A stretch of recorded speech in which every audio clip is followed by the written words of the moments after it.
Hello again, welcome back. And I wanted us today to talk about the Microsoft Fabric pricing because now everybody, it's available to us. It's still some preview features here and there, but we're expecting the GA to be here in the next few weeks, maybe in 2 or 3 weeks or so. That's when we're expecting it to go GA. So if we were to think about pricing, and let's see how this all pans out based on what you have today.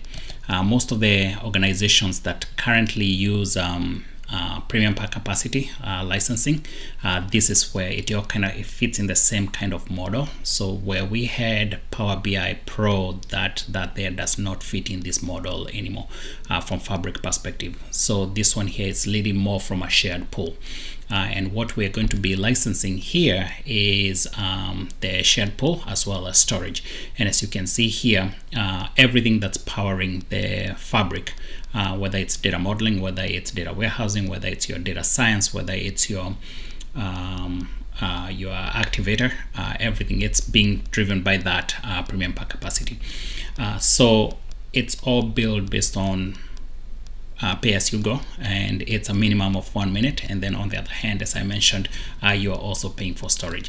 So if we were to do a comparison between what we had previously from capacity perspective, premium per capacity perspective, and what now we get with Fabric, the P1, these were the SKUs that we had for capacity, premium per capacity, P1, P2, and so forth.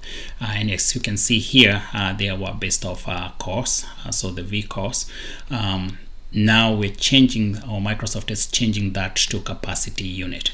And the way the capacity unit is being determined is, or the way we're being billed for capacity unit is 1 PBI vCore equals to 8 CUs, which is the capacity units.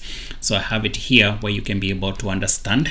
So 8 CUs providing the same compute power as what we had with Power BI Premium per capacity. So that equates to about 64-ish equivalent power for what we had previously. So that's one of the key elements there.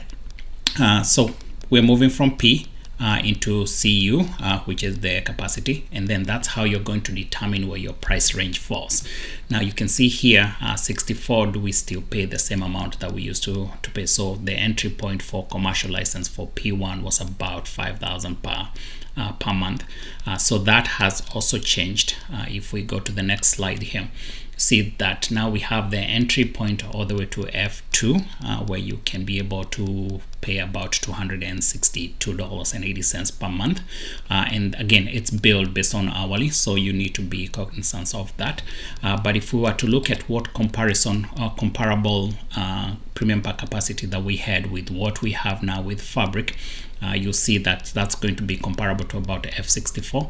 And yes, there's tons of differences that are there between what we had from premium per capacity versus what we have with Fabric. With Fabric having much more features and much more power for you to be able to run your data environment and such.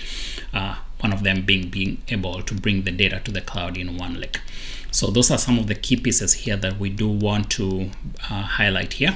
So it becomes an entry point for any organization can be able to do that entry point for Fabric, where it was a little bit harder for organizations that are small to medium based on the capacity planning. So that was a little bit difficult. Now here you have the entry for any organization that can be able to get into Fabric. And then from storage perspective, you are actually being billed. Again, this is pay as you go, and it's per gig per month. So you see here the pricing is about 23 cents per se per gig per month. So that's one of the pieces that we do need to be aware of. And then the data transfers, if you're transferring data between regions, there can be some restrictions, there can be some network changes, charges per se. So that's another piece there that we want to be aware of. But that's in a nutshell how the Fabric is being priced as soon as this goes GA. And from our take, I think it's a very solid tool for any organization that wants to get into it. And then any organization has that base entry point now to where we had that restrictions from Power BI Premium Pack capacity. So go try it out. It's a great tool. It's a great platform, not a tool but a platform. So it's a SaaS platform. So and let us know your thoughts. Thank you and have a great day.